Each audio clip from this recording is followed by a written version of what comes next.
You were mentioning that you were attempting some freeform in some of your music with your larger group, Mm-hmm. and I forget exactly what you said, but you said sometimes it makes you nervous or something to not know what's going to happen. Can you expand a bit on that, and what do you think the values are of becoming a good freeformer, Mm-hmm. and what does that bring to you, and also why were you feeling you were having trouble with it?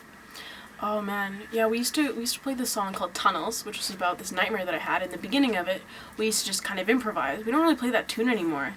And for me, part of the reason was that I was always afraid of playing the beginning and the ending, which were these freeform parts. And I was always scared that it would get too loud, first of all, and the volume would just get, and it would just be something that was just too loud and it was too much. Um, and then I'd get scared that it was maybe too strange and that kind of stuff. And I think those fears come from that I have not really been exposed to that music. So I think if I went to see more experimental things, I think that I would be more comfortable with it.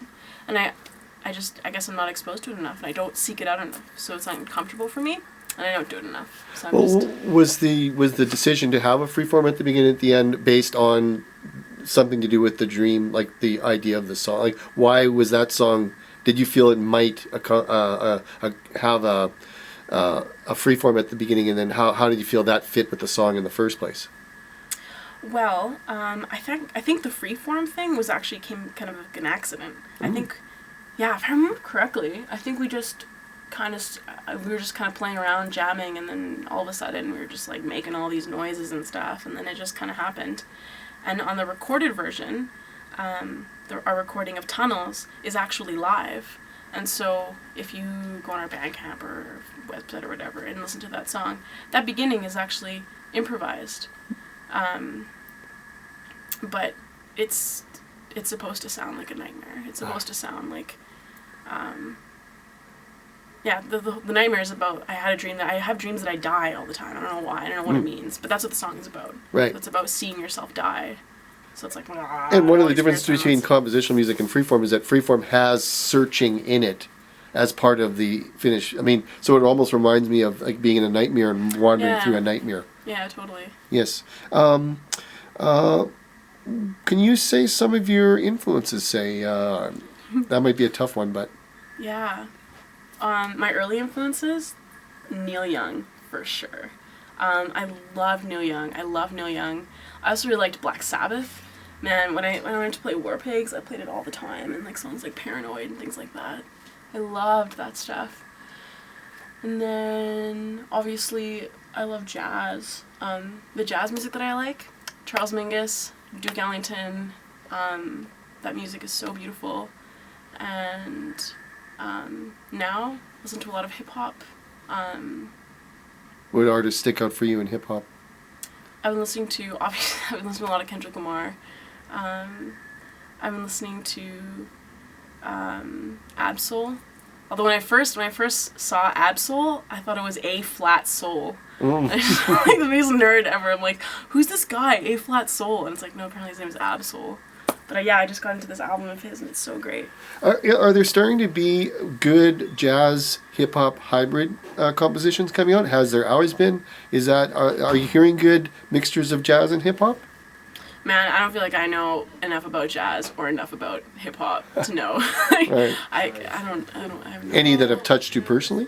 Well, I mean, you could argue that Kendrick Lamar's "To Pimp a Butterfly" is the kind of combination of these great jazz improvisers and this brilliant hip hop artist. But yeah, I'd say they're out there, but I'm definitely not the person to ask. Okay. Well, then I'll even ask you another question. Then, Yeah. where do you see jazz's place in our contemporary culture? Oh man, it's tough. Also, I'm maybe not the person to ask, but I mean it's interesting because jazz has become institutionalized, right?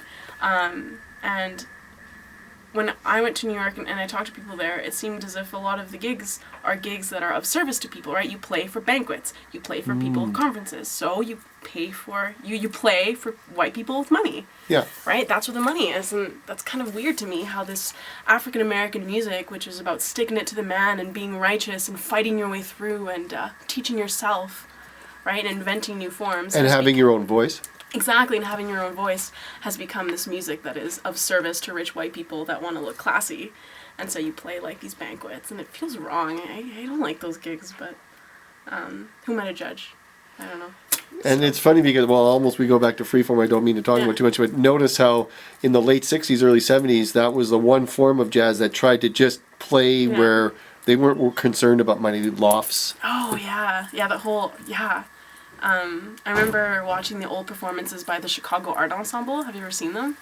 Yeah, they have these like, oh, they're great, and it's just freaky stuff. And what did they do?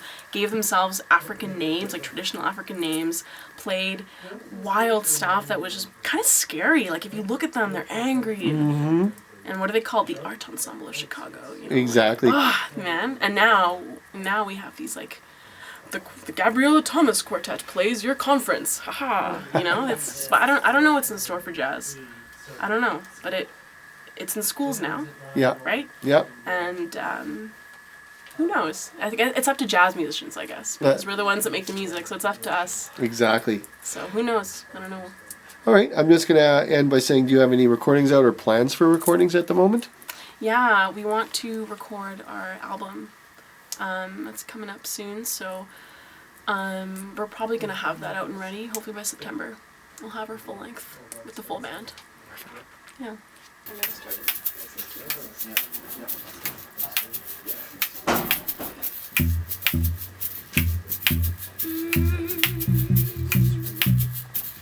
Please take me out of this field.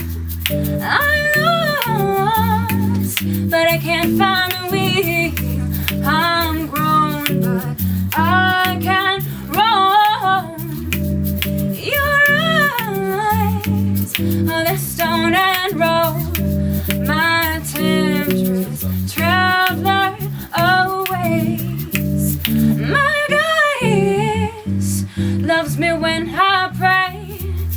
If I tend to her every day, my love ain't grown, won't go away.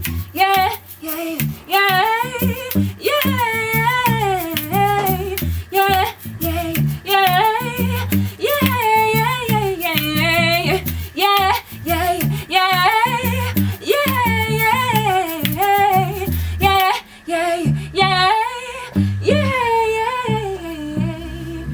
Please take me out of this field.